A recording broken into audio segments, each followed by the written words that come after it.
La méditation de ce 12 novembre est intitulée « Des choses que l'œil n'a point vues ». Ce sont des choses que l'œil n'a point vues, que l'oreille n'a point entendues, et qui ne sont point montées au cœur de l'homme, des choses que Dieu a préparées pour ceux qui l'aiment. 1 Corinthiens 2,9. Ceux qui aiment vraiment Dieu désirent améliorer les talents qu'ils ont reçus afin d'être une bénédiction pour les autres. Bientôt, les portes du ciel s'ouvriront pour les recevoir, et les lèvres du roi de gloire prononceront la bénédiction qui sera pour leurs oreilles comme la musique la plus sublime.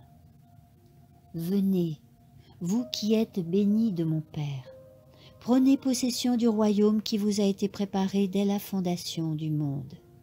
Matthieu 25, 34. C'est ainsi que les rachetés seront accueillis dans les demeures que Jésus leur prépare. Là, ils n'auront pas pour compagnons des êtres pervers, mais ceux qui, avec l'aide divine, ont formé des caractères parfaits. Toute tendance au péché, toute imperfection ont été supprimées par le sang de Christ. L'excellence et la splendeur de sa gloire, qui excède l'éclat du soleil à son zénith, leur sont données.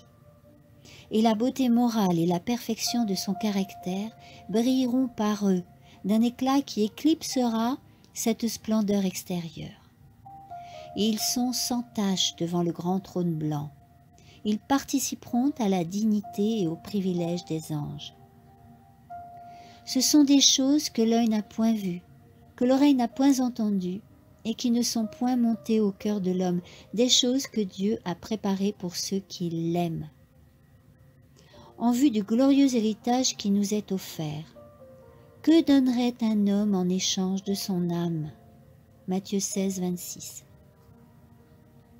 Il peut être pauvre et pourtant posséder en lui-même des richesses et une dignité supérieure à tout ce que le monde peut donner. L'âme rachetée et purifiée du péché, l'âme qui consacre au service de Dieu toutes les nobles facultés qui lui ont été attribuées, a une valeur inexprimable. Demeurez pour toujours dans ce foyer des bienheureux. Portez dans l'âme, le corps et l'esprit, non les obscurs stigmates du péché et de la malédiction, mais la parfaite ressemblance de notre Créateur.